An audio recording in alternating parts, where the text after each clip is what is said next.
Today, I'm going to interview Dr. William Walsh, the author of Nutrient Power and also founder of Walsh Research Institute. Dr. Walsh has been training psychiatrists like myself to utilize his methodology to help people with mental illness using nutrients in addition to medication.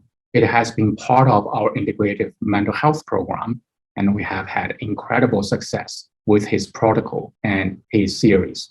Hi, Dr. Walsh. So thank you so much for doing this interview with me, and I hope it will benefit my audience in both Chinese community and also my patients here in the United States. I would like to start asking you to really introduce yourself and your journey and to develop this wonderful, what I call WASH protocol for mental health. Well, it all started by accident. I'd like to be able to say that I had planned all of this, but no, the truth is it was all accidental. I got very interested in university in nuclear science, and I got involved in nuclear physics and nuclear engineering. My Ph.D. was in chemical engineering, but I've never been a chemical engineer. And I worked for places like Los Alamos, the Institute for Atomic Research. I got involved in places like Oak Ridge and others. And I was in love with physics, of nuclear physics. But eventually, I came to believe that wasn't necessarily the best thing for society. And I got interested in you might say, more environmental kinds of things. And I got involved in, at Argonne National Laboratory as a young scientist. I got really interested in doing a bit of nuclear chemistry, trying to find out ways to safely get plutonium and uranium out of fuel elements safely. And I decided that wasn't going to work out too well for society long range, because there's going to be still problems 1,000 years from now. So I got involved with energy, and I became head of a fairly large group, electrochemistry. Within a year, I got lucky and I invented a lithium battery. I got the patent for it, and it was a very early lithium battery, and I got a national award for it. And I got invited to give lectures around the world on that. So electrochemistry for me for about 10 years was what I was doing. But along the way, I got interested in social things. And a lot of my friends were volunteering and getting involved with helping other countries. And I got interested in crime and violence. In our neighborhood, one of our neighbors was thoughtlessly just shot and killed just driving down the street of Joliet, Illinois. I decided to see if there's anything I could do to possibly make some contribution to that. So eventually, within a year, I was at a place called Stateville Correctional Center, one of America's toughest prisons. I started with a chess match. I was head of the Argonne chess team that had just won the Midwest Championship. We heard they got a good team at the prison, so I organized a meeting, a game between Ph.D. scientists and a bunch of criminals out of 4,000 people there. And the man I played had just gotten off death row. We spent a lot of time, and that one thing led to another. Within a couple of years, I was the head of an organization called Prisoner Assistance Program. I got an award from the United Way of Chicago as the Prison Volunteer of the Year for Metropolitan Chicago. And I was really engrossed in trying to help these people. But my education started an ex-offender program, trying to help people when I got out of prison. What I found was a lot of the parents were saying that their other children were fine, but this one child was different from the day he was born. Oppositional, defiant, harming their pets. And they convinced me that there was something wrong in the beginning, that it wasn't just the environment and trauma. And so that's how it all started, by accident. I started while I was at a scientific organization with world-class chemists, and eventually I had 125 people in my group doing either scientific studies or just visiting criminals, trying to help them and try to help them interact in society. And that's how it started. While after the first year, I had a lot of data that didn't make any sense. It was like taking a shotgun in the wall and you see all the meaningless data. And I just happened to attend a talk by Dr. Carl Pfeiffer, who at that time was considered the world's leading nutritional scientist And he had just been nominated for a Nobel Prize for his work in schizophrenia. And I got to meet the man, and he thought what I was doing was interesting and important, and he gave me some suggestions, which I followed. He said that when he started his work, he got his best results looking at metal metabolism, things like copper and zinc, manganese, and toxic metals. And so that just got me started. And within a few years, I decided this is more important than my scientific research. I gave a couple months' notice and started a scientific organization, a public charity. So we're doing this, and it's now 25 years later. That's how it all started. And we began working with behavior disordered children and adults, very violent people leaving prison, but also young children with extraordinary problems. And we found out something that was disappointing and something that was really exciting.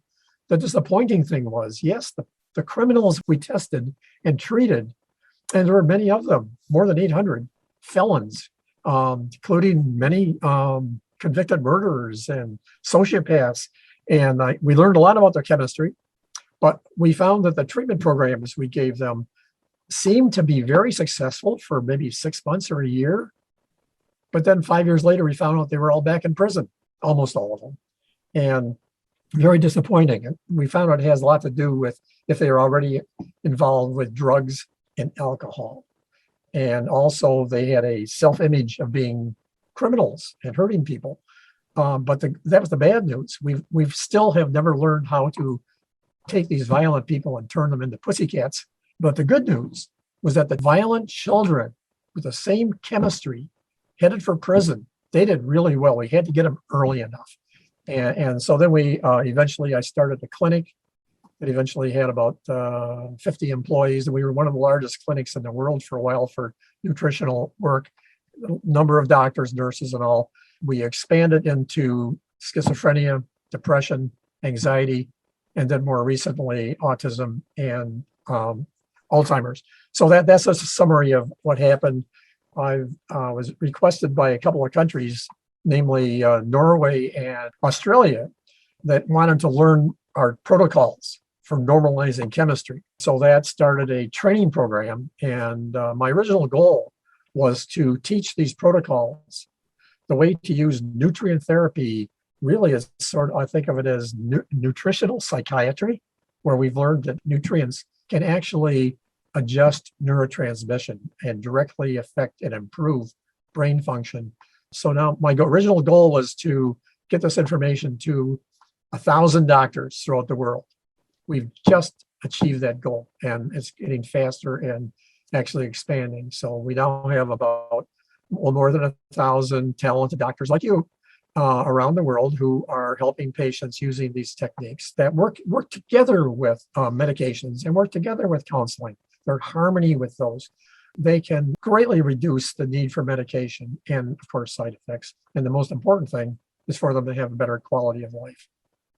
So I think that's the summary of it all. I was excited that you had a largest clinic that provided nutritional therapy for mental illness almost like 20 some years ago.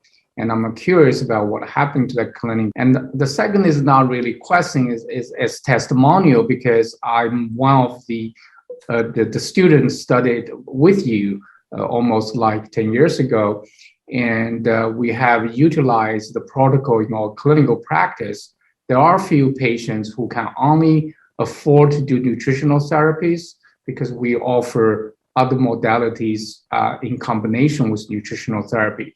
But we have a few cases they'll only do the nutritional therapy and had incredible results, purely a credit to your protocol. And we have a young man who been diagnosed with OCD, Tourette's, and ADHD. And we had a young woman who was diagnosed with schizoaffective disorder, hospitalized many times. We have a gentleman who suffered from OCD all his life, and they all got literally kind of, I wouldn't say cured, but began to have a normal function without medication after year or 2 years treatments. And so that's really, really valuable kind of for us and for the patients. this type of treatments is really what people are looking for? And how come the clinic did not thrive? The clinic was thriving beautifully. But one problem was that in the beginning, we started a very humble group. There were only 3 or 4 of us. It just grew and grew and grew. We got national attention, been on national television in USA several times. And we just found ourselves flooded with, not exaggerating, tens of thousands of requests for treatment at our clinic. And we just grew and grew and grew. Problem is, I didn't like being the boss, for one thing. And I didn't like working with accountants, lawyers, and I didn't like that part of it, the business part of it. So I stepped down and gave up all my power, and I got the title of chief scientist at the Pfeiffer Treatment Center. And everything went beautifully for several years until the board of directors began to change, and they started taking a different approach. Then eventually, I felt I had to leave. So I parted ways. I left and started the Walsh Research Institute, a public charity. Since I already had worked with many, many doctors, and it was already training doctors, I thought the best use for us was to focus on research.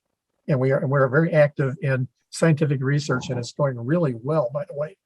And also continuing to communicate with doctors and just get the word out to people like yourself. And I'm very delighted that you have taken on the responsibility of starting an effort in China to give this information to doctors in China. There's a doctor in Japan who's doing what you're doing. In other words, he has now got a large number of doctors who are, and has leadership in doing this. There's a man and a doctor in Norway who's doing this. So I'm totally in support of what you're doing and I'd like to help you. Well, thank you so much for the information. That's really a good lesson to learn, how we do not lose our vision and the mission in our medical practice. I think that's really sad. It is. It was very sad, but it was, I think, something that was wonderful for me, because if I was still there, I would have never written the book I wrote. I would have never been able to expand training. In the Chinese philosophy, there's always the good side of a bet. So there's absolutely 2 sides of one matter. So yeah, what looks like something terrible might be something wonderful. Yeah, that's what we've experienced. That's great. Now, well, to help our audience to understand your work, I think we're going to talk about something more specific from the advanced nutrient therapy perspective, from the mechanism behind the modalities.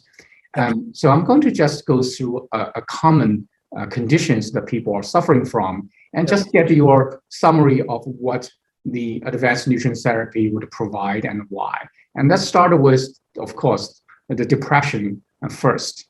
And what would you tell people who suffer from depression, and what is available for them from the nutritional perspective? Well, there's a few things that we've learned even quite recently, but depression generally has a genetic predisposition, where some people are born with this tendency. However, most people with depression, it has an onset where it suddenly gets worse, either in teenage years or later. And the question is, what happened? We're now learning this has a lot to do with loss of DNA integrity and it changes that can be permanent, in which some of your key neurotransmitters are misbehaving. And we've learned that we have the ability with nutrients to adjust the genetic expression of misbehaving genes that can adjust neurotransmission. In other words, most people with clinical depression, I'd say the majority probably have what we call under-methylated version of it. And we're learning that has to do with under-methylation of their DNA, their global DNA during the 9 months of gestation, that when the baby is born, they don't have these regulating methyl marks in the right places. And so when we diagnose a patient with under-methylation, that we already know it's very likely they have diminished or insufficient activity at serotonin receptors, And recently, we now know they have too much activity at NMDA receptors. And so that's one expression. We've also learned that depression is a name given to, I call it an umbrella term. And it's an expression given to at least 5 completely different conditions. I presented this at the annual meeting of the American Psychiatric Association. I thought they might throw me out, but they didn't. They were nice to me. I had this huge group of psychiatrists, and I basically was explaining that they were doing depression all wrong, and that I had this huge, probably the world's biggest chemistry database for depression. And it was very clear that there are completely different diseases now called depression. And as you know, for example, some of them simply have metal metabolism disorder involving extraordinary inability to keep copper levels regulated. Copper levels have a lot to do with dopamine and norepinephrine. It has a massive effect if it's not regulated. That's 17% of all people with depression. And then there are other types. There are what we call the pyrrole depressives. And these are people born with extraordinary oxidative overload, and it's inborn. We now understand why people have this condition. It has to do with genetic weakness in the natural antioxidant protectors that we have. A lot of people have weakness in that, and also weakness in DNA repair. They can't protect their DNA. We're learning more and more that conditions like depression, schizophrenia, and all are related to primarily to loss of DNA integrity, which is why we age. It's also why the basic reason why people develop these disorders. But we do have, we've now been able to, for depression, a depressed patient comes to a psychiatrist, typically in the world, they spend their half an hour wondering, I wonder what medication I can give them. But we now have, since I gave that talk at the APA, we now, the most enthusiastic doctors we have are psychiatrists. And there are more and more and more of them want to learn how to do this. So then when the first time they see a patient, they'll do some lab tests and they'll find out whether they have imbalances in metal metabolism, whether they have a methylation imbalances, whether they have a pyrrole problem, et cetera. And that can tell them, that can guide them to nutrient therapy that can really help them. It also can guide them to which medication to give them. So it's more scientific. And I think this is going to grow and grow. And that's why we're trying to give this information to as many doctors around the world as we can. And it's going well. Great. A specific question regarding medication selections. Let's say people who are under-methylated, supposedly having lower serotonin level. And, yes. And do they also have a dopamine or norepinephrine deficiency as well? Yes, in general, and there are exceptions, but usually 95% of the time, if a person has low serotonin activity, they tend to have low dopamine activity. And the reason is it's controlled by reuptake, not the amount of dopamine or serotonin in the body, but really the rate at which the neurotransmitters in a synapse can immediately go back to the original neuron.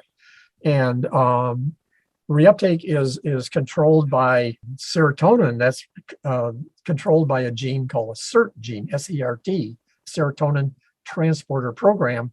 And that's what produces the passageways at the neurons for the serotonin to go back into the original cell to reuptake. And we can control that. We can regulate that by changing methylation status. And so if a person's under-methylated, we almost certainly know that they also have symptoms and traits associated with that.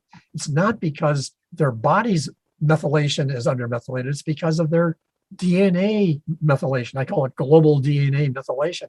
If their DNA has low methylation, if they're under-methylated, then they will tend to be competitive. They'll be perfectionistic. They'll be prone to OCD. They'll be prone to addictions. They'll have these classic traits.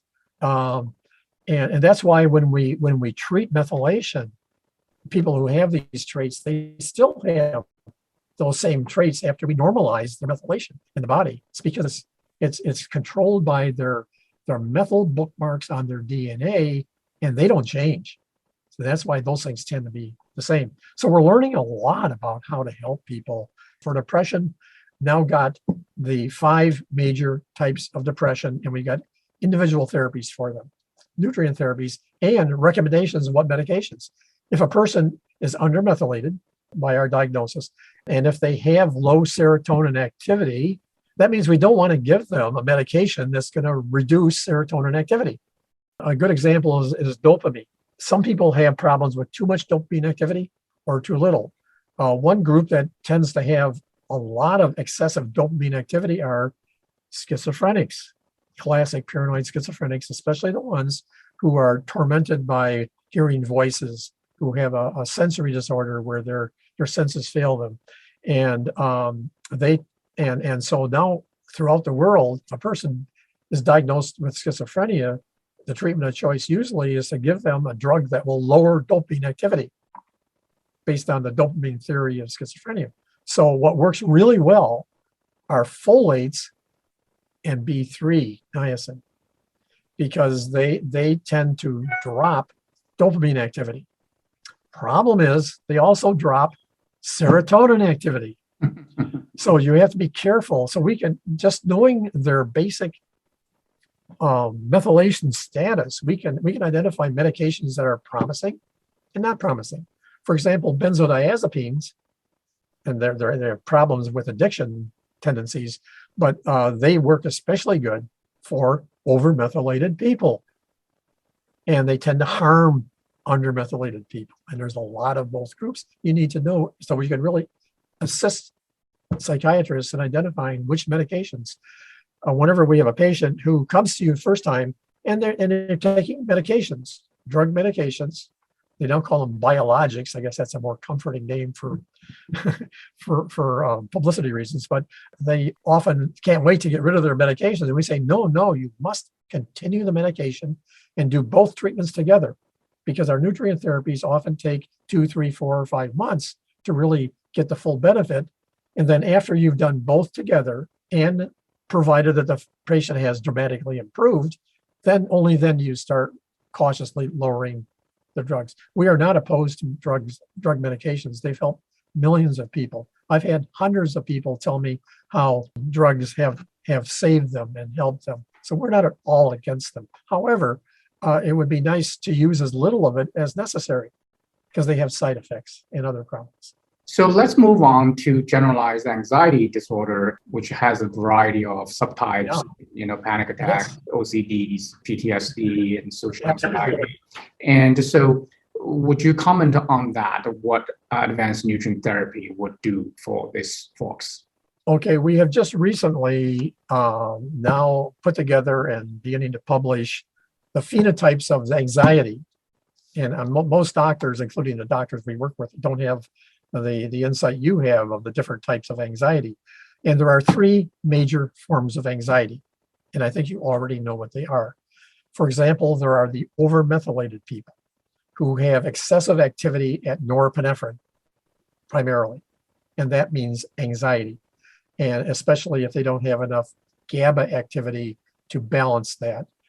So that's one of the major phenotypes. And that was the first one we knew about. Then the second phenotype, completely different form of anxiety, are people who have a copper overload. They simply have a metal metabolism problem in which they don't have the ability to regulate copper. Especially happens at hormonal events in females, like puberty, childbirth, later in life, and menopause. And what happens is during those periods, their copper escalates. And now after the baby's born, the copper level is supposed to go right back to normal, and more than doubles during that period.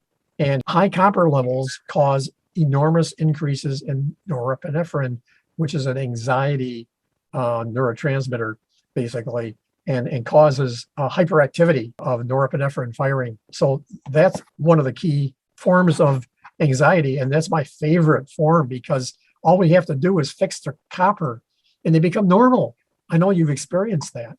And these people can suffer the rest of their lives if they don't know that. All it takes is a blood test, and you see their serum copper is sky high, and you know how to correct that. It takes a while. You have to be careful and cautious. But within 2 to 3 months, most of these people who've suffered many times for years are completely okay. So that's the second type. And the third type, you've already mentioned it, are the OCD type people that have the internal great tension and really very high anxiety. And OCD is an anxiety condition. And these people have this because of under-methylation. They're under-methylated. And this has a real impact on not the kind of anxiety where you see somebody walking down the street who you're a friend and you can see how anxious they are. Many of these people have great anxiety behind a calm exterior. You don't see it in their face or their actions. It's a completely different form of anxiety, but that's the third type of anxiety. We now can readily diagnose it, identify which form of anxiety a person has if they have generalized anxiety, and we have a roadmap how to fix it. And we also can suggest medications that might help if you want to employ them also. I also see a lot of people suffer from anxiety who has also pyrrole disorder. Can you comment on that, about why it's not included in the phenotype you were talking about? That's a very smart question, by the way, and I've thought about that. And the pyrrole disorder usually involves very low levels of zinc. And so these people generally have a copper-zinc imbalance. So the fact that they're so low, unusually low in zinc regulates copper. And so the pyrrole people, to help with their anxiety, is by correcting that. Really, for anxiety, we're normalizing their copper level. And that's why we put that together. But it's a subset of that one phenotype. It's a subset of the copper phenotype. So you're a very good, smart question. But that's why. Okay, so it's a subtype of overload of copper, relatively speaking. Yeah, the copper is regulated in humans by a gene called Metallothingning. There are 4 Metallothingning genes, and they have the responsibility for normalizing copper because it's so important for neurotransmission. For most people, it works beautifully. And I tell people, even if they were chewing on copper bars all day, if that Metallothingning system was working, their levels would be pretty normal. But a lot of people don't have that ability, and there are SNP, single nucleotide polymorphisms in DNA for metallothionein. And now we know which ones they are, and they can really weaken that ability. And it turns out that the way the body normally adjusts if you don't have enough metallothionein expression is zinc. There is a metal regulation element in DNA adjacent to metallothionein, and it involves zinc. Zinc is what causes that to function and say, hey, we need more metallothionein, or copper is too high. It's really zinc that does that. And so we now understand exactly why. But if a person has pyrrole disorder, it means that they have a double deficiency, zinc and B6, and the zinc part is responsible for the anxiety.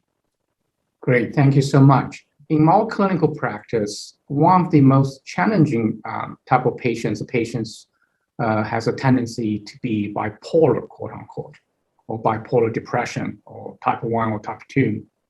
And even though we discovered them having pyrrole disorder, they also have a under-methylation as well.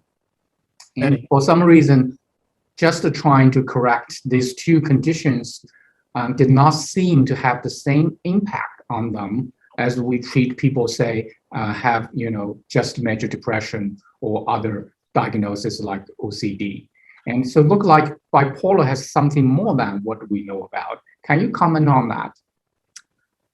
First, I'd like to say, I think you've been asking me the best questions I may have ever received in an interview.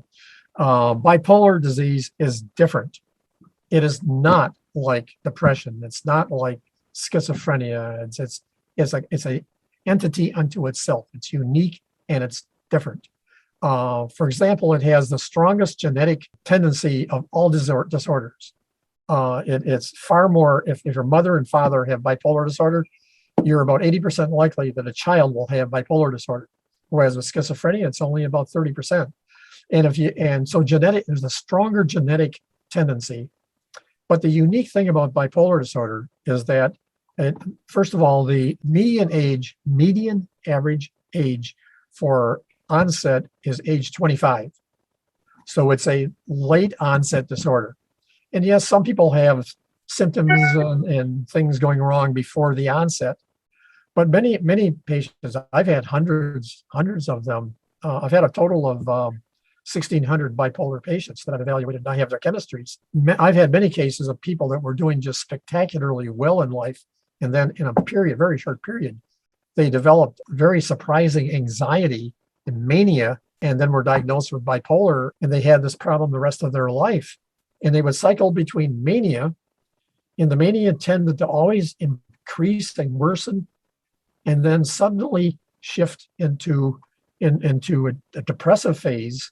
At first, now sometimes there would be a period in between, for some people, a period of being okay between the two cycles, but for some people, it's very quick.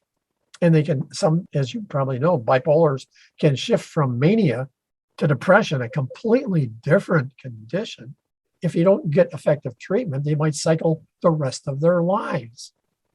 It's the most deadly disease of all mental diseases. It has the by far the highest suicide rate compared to schizophrenia and depression, anything else. It's far and away the most deadly. And one of the problems is that the depression in bipolar is different from the depression in other conditions, like regular depression or even the depressions in schizophrenia. So something's different. Now, about 7 years ago, I was not happy with our ability to help bipolar patients. I understand you're seeing the same thing. We usually can. We found that they do have, many of them do have oxidative overload or metal metabolism problems or methylation disorders or pyrrole disorders.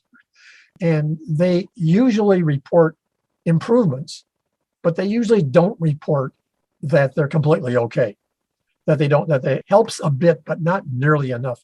And because it was so disappointing, I decided to spend 6 months just diving into new neuroscience research, trying to get insights or some understanding of why we don't understand bipolar enough. I mean, even though bipolar has been known for more than 100 years, about 125 years, we still don't know what the cause is. We don't know what's the mechanism in the brain for cycling between mania and depression. There was nothing I could find that could explain that. And what we had was just generally trial and error use of medications, usually starting with lithium that was discovered accidentally by a Dr. Cade in Australia back in the 1950s. It was a complete accident where he was doing experiments where he was injecting urine from bipolar patients into guinea pigs that were family pets at his backyard. And he was trying to understand from his animal study. It was very crude. His problem was they didn't tolerate the high uric acid levels. So he decided to put some lithium in to enable him to get higher uric acid levels just by an accident. And he found that lithium made his guinea pigs calmer. He started trying it on people. It made bipolar patients a lot calmer. And it just started to spread. The problem was that some of the patients, human patients, died from liver or kidney failure, and it got banned for a while. But eventually they found that there are safe ways to use lithium. And so even that medication, which is probably the most effective drug medication for bipolar, was not because they understood bipolar disorder, but because it was just an accident. Okay, so I've now spent 7 years studying neuroscience, and I believe I found the answer. I think I have found right in all that new research. There are 250,000 neuroscientists in the world. And every month, there are more than 1,000 journal articles with new information. There's an explosion of understanding of how neurons and how the brain works. And very little of that has made it into clinical practice. And I think I stumbled on, I don't want to say I stumbled on it, but I believe, what it truly is. And I'm writing a book on it. I've been writing the book for a few years, and I'm very close to doing this. And a couple of years ago, I went to the annual meeting of the American Psychiatric Association, and I presented what I believe is the cause of bipolar disorder. And I'm quite sure this is correct. And what it is unique among mental illnesses.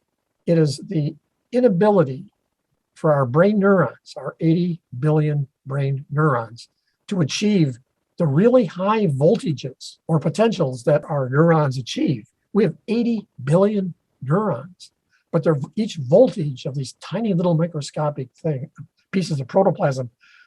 If you took 20 of them and somehow could link them together in series, you'd have enough voltage for a flashlight battery. There's you have amazingly high voltages. Well, the voltages, turns out, are enabled by about 400 genes. And most of these genes are ion channel genes embedded in the neurons that are responsible and enable these very high voltages. And what we discovered is that what happens, the reason a person may develop bipolar disorder, is that there are enough SNP mutations or a loss of DNA integrity that some of these 400 genes that collaborate to allow this are damaged to the point they cannot achieve the same proper high voltage. And that means mania. And then we discovered that if this happens, if you do a mass balance on these neurons, you find out that the mania will continually improve, worsen and worsen and worsen to the point where it can overwhelm parts of the brain to function. And some of the parts of the brain function very well because their history is full of people with severe bipolar disorder who achieved a lot, like Winston Churchill and Vincent van Gogh and Isaac Newton and a lot of celebrities today, movie stars and singers have achieved a lot. So we know that part of their brain is functioning well, but part of it doesn't. And it appears that what it does is it disables the RAFE nuclei of the brain, and that's what creates and distributes serotonin. So the depression in bipolar disorder, and by the way, people who are bipolar, and I'm sure you have many of them, if they're under-methylated, for example, and you give them SAMe or methionine that normally would improve this, you get very marginal limited impact. The reason is our treatments until now have been trying to improve reuptake. They don't have a reuptake problem. They have a serotonin poverty, and they need a different treatment approach. So I hope to get this book out, and by the end of the year, it's something I try. We're still working on about two hours every day, but I think it would be wonderful for the world to understand why it's different. We also understand why these people tend to have high pyro levels. It's unusual for any group like bipolar patients. It's about 95% of them at least have really high oxidative stress. Well, it's oxidative assault on DNA that damages their DNA integrity and results in many of these 400 genes prevents them from functioning properly. And that's why it's probably the leading cause for loss of genetic function. And so, of course, they still have that problem and it's still bothering them, but it's not that key to the condition itself. I hope that's not too lengthy a discussion, but I think that's something that is hard to fight an enemy if you don't know what it is. And I think my contribution is I think we now have discovered and are clearly showing what it is. And hopefully the neuroscientists of the world and even people who are developing better drugs or better therapies can use this information and then not just trial and error, try and develop new medications, but actually go directly to what is causing it in the change in brain function. I also noticed in the bipolar patients, they have a tendency to have a higher uric acid blood level. Is that the case you have observed? We've seen a bit of that. One thing we've learned, I'm not sure if you're familiar with this because it's very recent, the research we're doing shows that most developed countries, that the incidence of under-methylation in human beings is dramatically increasing over the last 40 years. And there's been an explosion of cases of under-methylated conditions like OCD. There's an explosion of the incidence of OCD. There's an explosion in gambling disorders, which are associated with under-methylation. There's an explosion in drug abuse, heroin, cocaine, et cetera, under-methylation. There's an explosion in autism, which is a virtually always an under-methylated disorder. And I think there are now very clear, but not very well publicized neuroscience studies that explain why. It explains why. why we have now more than doubled the folate level in human beings just by giving everybody folate so women won't have spinal bifida if they get pregnant. We're learning a bit about that, and I think what this is going to lead to, I really believe, from what I've learned about bipolar disorder, is that I think that this is a very complex condition. It involves many misbehaving genes, many misbehaving aspects of brain function and of human function, and very complex and very difficult to treat and correct. But it seems like it is going to be really relatively easy to prevent. I believe we'll be able to take an inborn baby, identify people who are prone to bipolar disorder, and be able to treat them so they will not receive it. I think that's going to be the future of bipolar disorder. How does your discovery of cause of bipolar disorder and translate into any new blood work or urine test or any new nutrient therapy in addition to what we are doing now? I think we should do what we've already doing. That is the pyrrole disorder and the metal metabolism and all of that. I think those are what we call concomitant conditions. There are things that can make treatment worse and make the patient worse, but I think they don't directly point at bipolar disorder. I think what's going to happen is that our DNA has 3 billion base pairs. It's really tied into the loss of integrity of key parts of the DNA, parts of the 21,000 genes, and some of them lose capability, which is why we age. It's why we develop heart disease. That's why we develop cancer, and why we develop bipolar and schizophrenia and all. And I think that the key is, as time goes on, we're learning more and more about each gene. We now know roughly between 90 and 95% of all genes. We know what they do and why they're important. Most of that's from animal experiments. What I think is going to happen, for example, we know which 40 genes regulate potassium ions. We know which genes are associated with glutathione ability in the body. We're learning that, but we've only begun to learn it. And what's going to happen is there are going to be genetic tests that don't exist today. And we eventually will be able to catalog all 21,000 genes and the 80,000 proteins that they can produce. And we can test a newborn baby and identify who has weaknesses and strengths in what particular areas. We'll be able to identify women prone to, say, breast cancer or other cancers. This is coming. It's going to happen, and it's inevitable, and it's going to be wonderful. I really believe that it's going to be primarily that. Then, of course, you're going to need treatments to cope with these problems.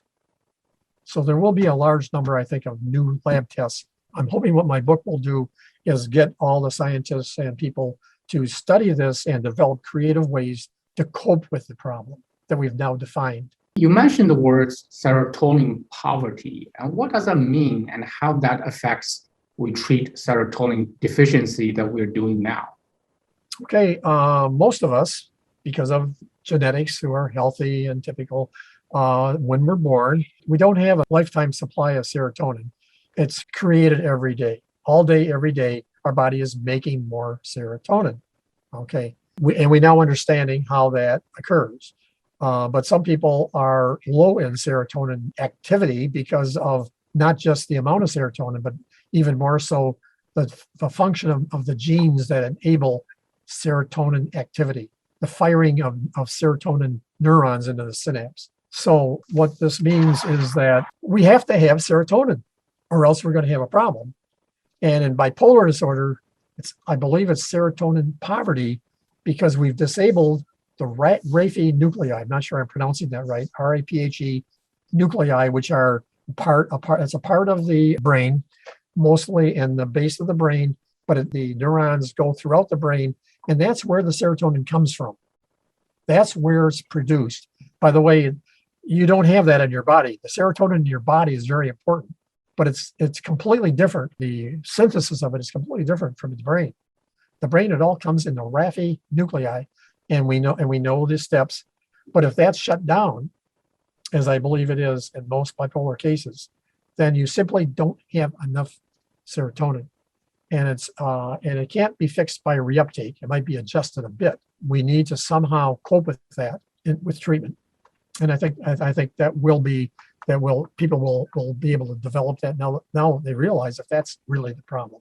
In Chinese medicine, which basically focuses on the energetic imbalance, describe bipolar as excessive yin as a depression and excessive yang as mania. So, but still went through this cycle. And from energetic perspective, do you see the parallel between biochemical imbalance in bipolar versus energetic or electronic? Or is it basically the electronic changes that affects the serotonin functionality? Well, I think as usual, the Chinese tend to have more insight in a lot of these things because they've been working for so many thousands of years. Yes, energetics are everything. And really, if you look at bipolar disorder, diminished voltages makes the neurons more energetic, and they fire more rapidly. You get hyperactive neurons, and that affects primarily, I think, norepinephrine and adrenaline. Those are the energy aspects, primary energy aspects of the brain, of neurotransmitters. And yes, it's energetics. And what happens is that when bipolar strikes, when the neuron voltages are not large enough, the voltages are too close to the threshold for firing. And so you get hyperactivity. The problem is that if you have a chronic mania, which is energetics really, it gets worse and worse and worse until you get to the point where you no longer can even form a potential enough to fire, and they just sort of shut down. There are scientific articles that show how that can happen to parts of the brain. Wow. And I think that's what happens in bipolar, but it's all because of this loss of the ability to form these remarkably high voltages for these tiny little microscopic neurons. Well, I might be wrong. I have to say that I'm not 100% sure, but I might be wrong, but I doubt it. Let's put it that way. It's not Bible yet, if you want to use that term. Of course, there's so much to learn. And okay, well, let's move on to the schizophrenia.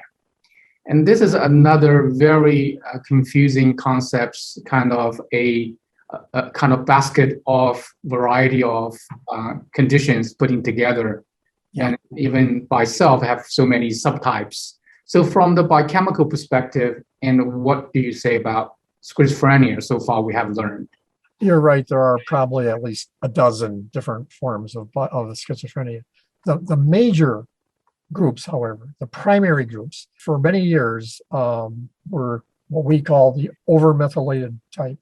In other words, that had excessive activity at norepinephrine primarily, that was not balanced properly by GABA activity. GABA and glutamate, those are the two major neurotransmitters in the body, and they need to be in balance, and they get out of balance in schizophrenia. Now, it can go in two different ways. You could have low norepinephrine, and you could have low and high activity at NMDA, and those people, those are the ones that have delusions. They have a thought disorder. They usually don't have voices or the sensory problem.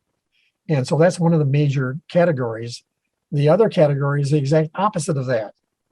There are some who have excessive activity at norepinephrine and too little activity at NMDA. And they're the ones who have sensory problems, and they are tormented by voices and paranoia.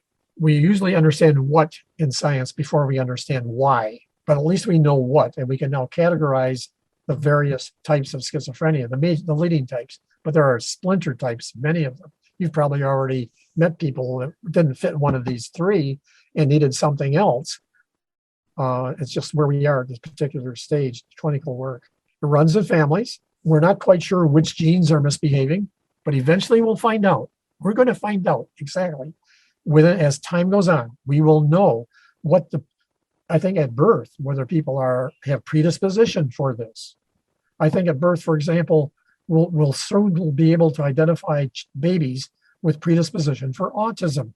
Now, autism only occurs in the first 3 years of life. Once a baby is past age 3, they're not going to become autistic. So that's a classic case of where we could identify those who are prone to autism.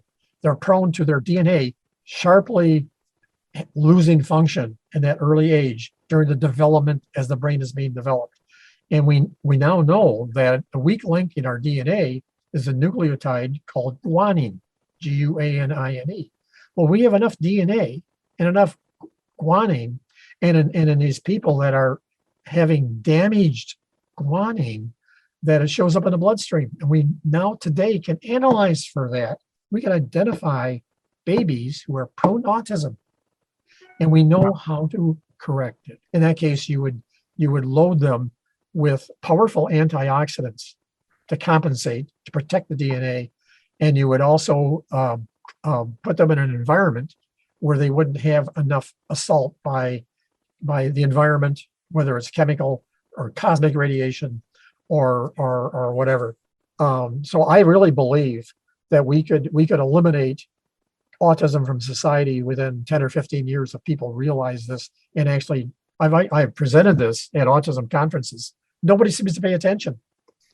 They're not interested in preventing autism. They're interested only in what do we do with these poor children with these very complex diseases.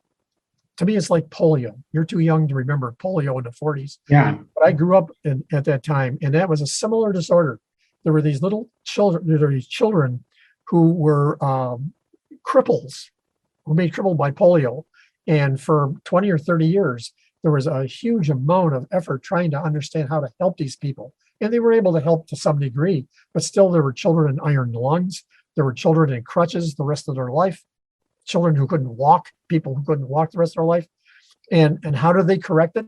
They found out what was wrong. They found out what was wrong and developed a vaccine. And now it's eliminated. I think that's going to happen to autism. I think it's going to disappear from society. Actually, I was going to ask you about autism. Probably it's a good time to talk about autism. And what would you say to the young women who plan to have a baby? What do you tell them to prevent the happening of autism? I think they need to have testing of key nutrients that they must avoid excessive levels of or deficiencies of. And I think paramount there is folates. We now know that folates, if a mother is deficient in folate, we now know that they are prone to spinal bifida and other neurological problems. So it's very important that they correct that deficiency. And if they do that, we now have clear evidence that conditions, spinal bifida and other neurologic problems, are disappearing or much lower levels. Well, what the world has forgotten is that how about women who are already, because of genetics, extraordinarily overloaded in folate? So that's one example. I think what needs to be done is a doctor, an obstetrician, or whoever the doctor is, needs to identify folate and a number of other nutrients. B12 is another one that seems very important. And there are others. And they're now doing these cord blood studies. Are you familiar with those? It's nobody's talking about it, but they're brilliant studies. What they are now doing is they're taking tens of thousands of mothers and they're doing experiments on controlled experiments to identify the effect of prenatal care on the baby. And the reason is the cord blood, the umbilical cord blood, has the DNA of the baby. And at first they were doing this to get healthier babies, make sure their birth weight was higher and that they were just naturally healthier. They've done a lot of that, but they've done some recent experiments that are really interesting. They show that folates make your DNA under-methylated, okay? So they need to make sure that folates are in normal, healthy levels during a pregnancy. And I think that has a lot to do with environmental exposures too. I think we're going to learn a lot about how to protect a mother, how to protect the developing baby during the 9 months. And I think that's going to eliminate a lot of problems. I believe, for example, I've been doing recent research where we get an indication that we might be able to prevent schizophrenia. We're learning that schizophrenia risk has a lot to do with folate levels during the 9 months, and that women who are deficient in folate, they're prone to one form of schizophrenia, and those that are overloaded in folate are prone to, in this case, the under-methylated form of schizophrenia. And we have clear evidence that we can prevent or greatly reduce the risk of schizophrenia by normalizing folates, B12, and a few other important factors. I think that's coming. I think we can, I really believe in 20 years, we'll be able to eliminate schizophrenia from society if this is done properly. So the current testing for B12 folic acid are reliable to judge whether we have enough or deficient or excessive amount of folate in our blood? Well, they're not perfect. And there's always the challenge of, do you want to do whole blood cells? Do you want to do serum or plasma? And however, looking at this and looking at the experiments going on by these different organizations doing the cord blood studies, I'm finding that it doesn't seem to matter which one. It looks like plasma and serum are pretty much the same, and that actually it correlates nicely with whole blood and with red blood cell membranes and all those. So it doesn't seem to be critically important, the testing. But the thing that's surprising, when you look into it, is the question is, what is the range, the normal range? Doctors call it the 2 sigma range, the 95% range of folates in, let's say, women of childbearing age. It's very large. It's a factor of 10. So because of genetics, some people are innately very deficient in folate. Others are innately overloaded. I think their babies are at risk. But it's not only folate, it's other nutrients too. And it looks like B12 might be as important or more important, and possibly others. We're just learning. But folates, if a pregnant woman takes folates, their child will be definitely more under-methylated than if they didn't do that. That we know. 6 different organizations have found. And these organizations, when they first discovered this, didn't want to report it. They were nervous because folates, they're methylating agents. They're effective at methylating. But if you give them to a pregnant woman, their DNA becomes under-methylated. And now we understand why. We know the mechanisms. But that's something the world doesn't recognize yet. And they will quickly. Well, myself and others are going to report this. I mean, it's going to be something that's really important for human beings. Wouldn't it be great to get rid of schizophrenia? What a terrible, cruel disorder for a family or for an individual. Yeah. So the increased amount of autism, a lot of schizophrenia, in recent years, have a lot to do with the increase of under-methylated babies that we're creating. Yes, and now we've had foundation research studies on schizophrenia, and what we found, to our surprise, 3 years ago, was that the over-methylated form of schizophrenia is disappearing from society. This is how we stumbled on this. We stumbled on it, and we didn't expect this. And we were trying to get, we were doing a controlled study of the 3 major phenotypes of schizophrenia: over-methylation, under-methylation, and the pyroluric version. We couldn't find the over-methylated ones that are disappearing from society. And we checked with other groups and looked at huge databases, and it's true. Well, the more than half of all schizophrenics were over-methylated 40 years ago. It's below 10% now. They're disappearing from society. And I think we know why. Meanwhile, the under-methylated patients, and you've seen this, I'm sure, you're seeing much more under-methylation than over-methylation. Right. This is why. It wasn't that true 40 years ago. It was balanced, not anymore. And we can control that, and therefore very likely control the risk for many of these diseases, mental diseases, and I think physical diseases. I think we can have a good chance of identifying people prone to cancer. I'm sure of that. Nobody is, I go to meetings of experts from around the world. I pretend that I'm a cancer expert and I don't know anything about cancer, but I pretend I'm one of them because that's where the great epigenetic research is going on. So I'll go in there with like 35 or 40 real experts from around the world, pharmaceutical companies, university specialists, and I listen to their cancer research. And what I've learned made me angry, to tell you the truth. I mean, there are quite brilliant biochemistry and genetics and treatment approaches they're all trying to develop the next billion-dollar drug, and they're making progress. However, they also understand why cancer is caused. They understand the reason for it, and they know how to prevent it. At least, and nobody seems interested. But that's the answer for cancer. It's going to happen, and it has to do with DNA integrity. Yeah. When a cell stops functioning because of DNA not functioning sufficiently, one of three things can happen. You can have senescence, where the cell just sits there and does nothing, or you can have apoptosis, where it is consumed and leaves the body, or cancer. So the thing to do is to work in that direction. And I think you can analyze the nucleotides of DNA and identify the ones that are damaged. And if you get a really high rate of guanine damage, for a woman, that might mean that her BRCA gene that prevents breast cancer no longer is functioning. Right. But you and I know what to do to help these people if that's the case. For the autistic children, they already got it. And is anything can be done? Well, one has to focus on, I've had, at one time with my clinic, we had the largest number of autistics in the world, and by far the world's biggest chemistry database. We have 6,500 cases, and it's such a cruel disorder. I mean, it's heartbreaking. Every case is heartbreaking.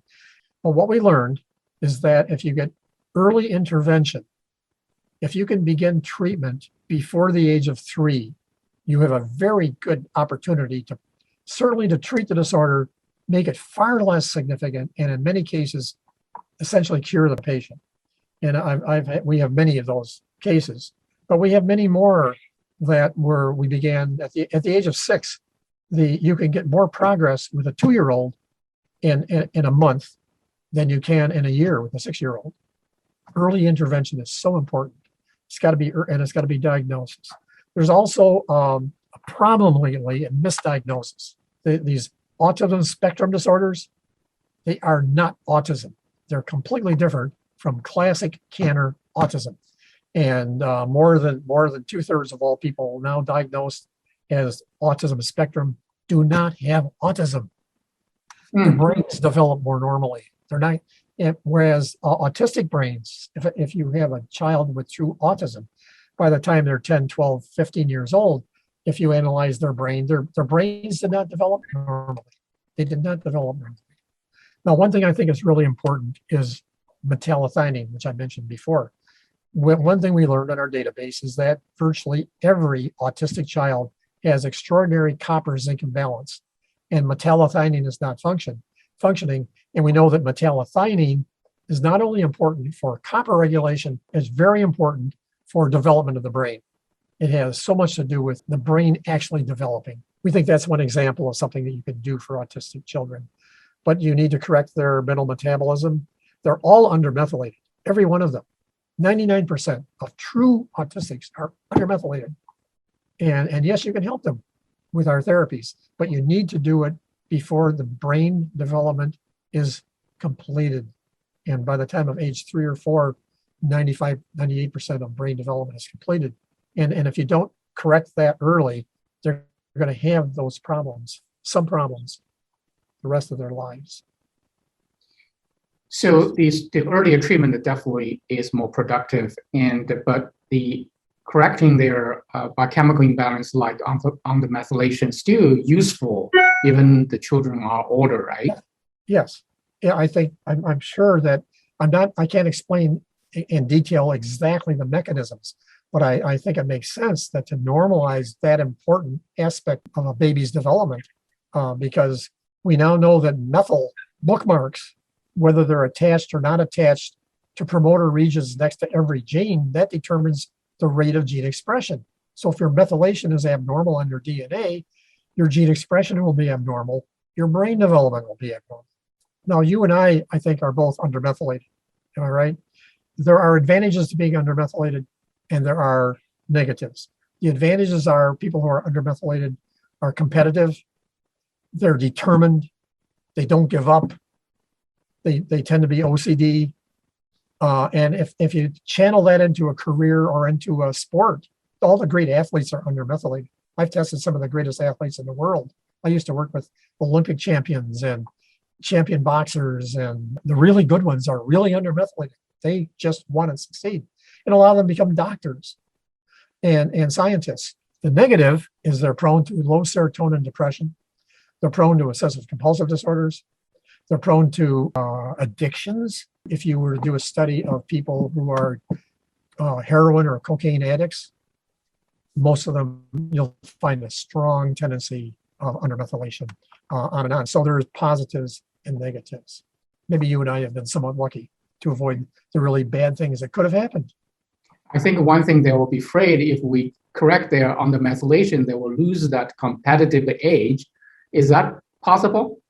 We worried about that, but we now know it's not true. And the reason it's not true is the methyl bookmarks on your DNA are permanent. When we treat people and try to affect gene expression, we're not changing those bookmarks, those innate tendencies. We're not changing them at all. They remain. So one thing we learned after doing tens of thousands of patients is that if you take an under-methylated or an over-methylated person and adjust their methylation in the body, it doesn't change their symptoms and traits. It really doesn't. If you have a obsessive compulsive disordered person and you know that they have their DNA is under-methylated, doesn't have the right number of these regulating methyl marks on their DNA, that's not going to change after you improve their methylation, and they're still going to be competitive. We've taken great athletes and made them better athletes because we could eliminate their anxiety, but we didn't eliminate their capability. We were concerned in the beginning that they might lose the nice part of that, the nice part of under-methylated. Okay.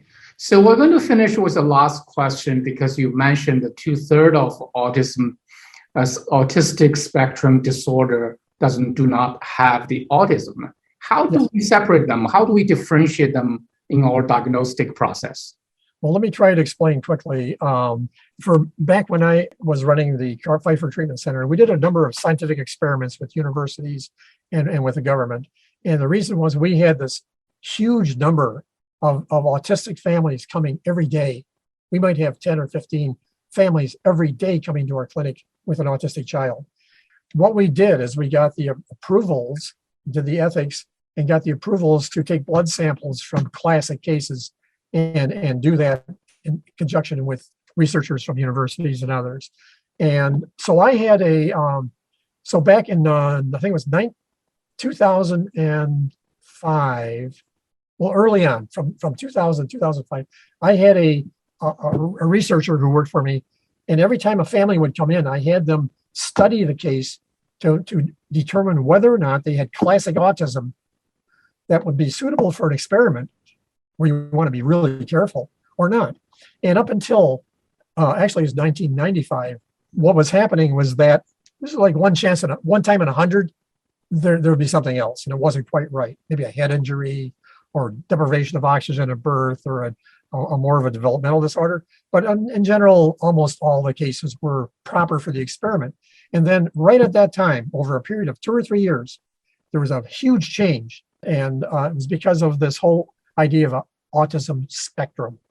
And it happened originally because of financial reasons. That autism spectrum was becoming, there were people who were giving tests and treatments, and there were autism doctors, and I hate to say this, but I think they just wanted to have more and more patients. And what we found was that after only 2 or 3 years, we no longer, when we would test the incoming children diagnosed with autism, that more than 2/3 did not have autism. So we had to be careful to select those with what we called true Kanner autism. Kanner was the man who first discovered autism and reported it. And those are the people who get better because they don't have their brains not properly constructed.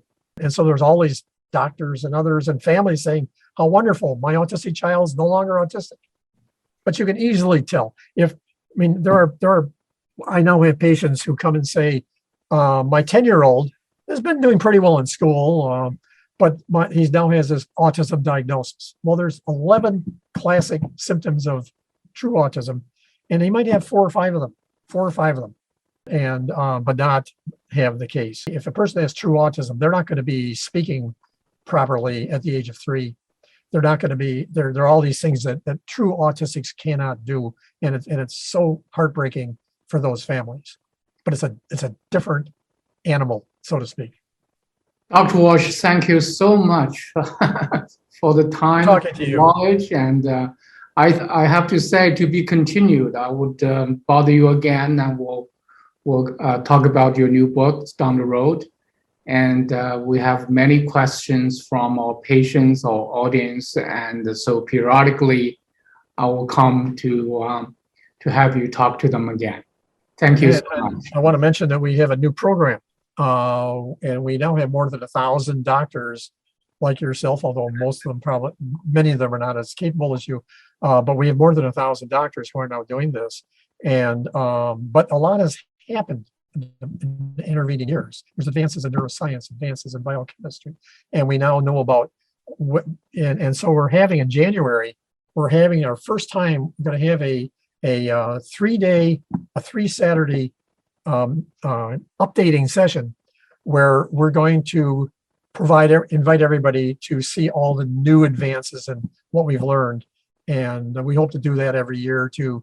I think there's a problem in talking to the doctors that we saw started 10 or 20 years ago, that a lot of them aren't aware of all the new advances. And so we're hoping that this will keep everybody sharp. And people like yourself who now have large numbers of doctors that you're assisting, you'll be able to keep them up to date with the latest. So we're hoping that that'll be good.